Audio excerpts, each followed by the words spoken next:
So what do we have? We have an identity to prove for three angles of a triangle.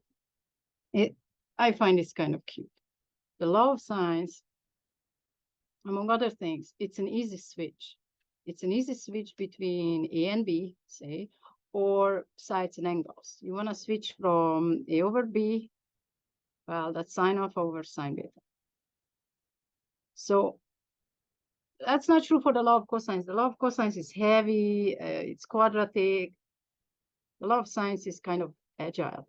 And if you look at it, look at this identity from this point of view, I think it's a very badly disguised statement of the Pythagorean theorem. It's a sine squared beta plus sine squared gamma equals to sine squared alpha. So what we have to prove, if alpha, beta, and gamma is in a triangle, then, and this is true, then the triangle is a right triangle. And I think alpha is going to be alpha is going to turn out to be 90 degrees. So I told you that the law of sines is an easy switch. You can think of it as an easy switch from angles to sides. And this might be an example where this is exactly what we need. Now, how does that switch look like in practice? That switch from angles to sides. Well, we could say, well, beta and gamma seems to play a similar symmetrical role, and then alpha is the odd man out. So I would say, let's try to express everything in terms of A. So we're going to leave this alone, but we're going to say sine beta over B is sine alpha over A. Or maybe we should express everything in terms of sine alpha. Either way, let's just see what happens if we express sine beta. If we solve for sine beta in the law of sines, we get B over A times sine alpha squared. And then similarly, if we solve for sine gamma in the law of sines,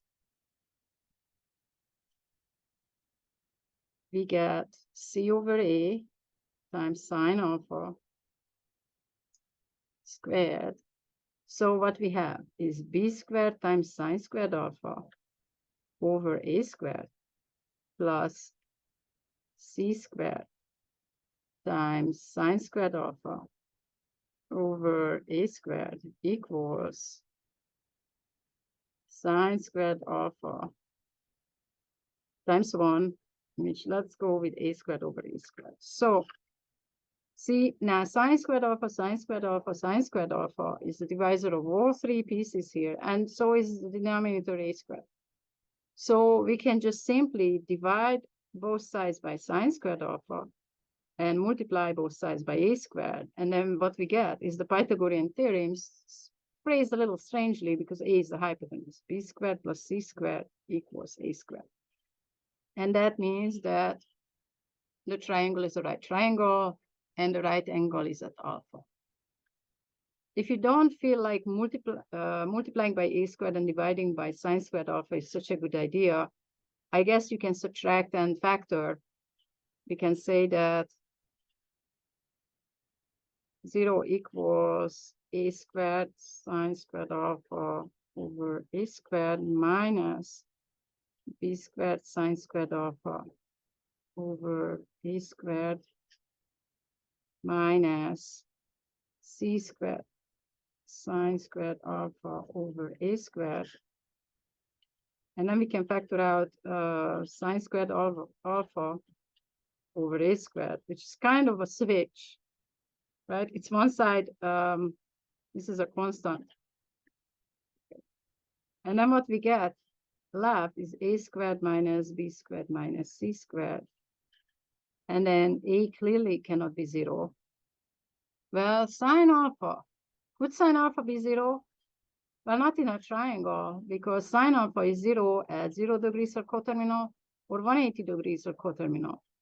And none of them can be in a real triangle. So sine squared alpha cannot be 0. So the only thing that can be 0 is a squared minus b squared minus c squared. And that means a squared equals b squared c squared.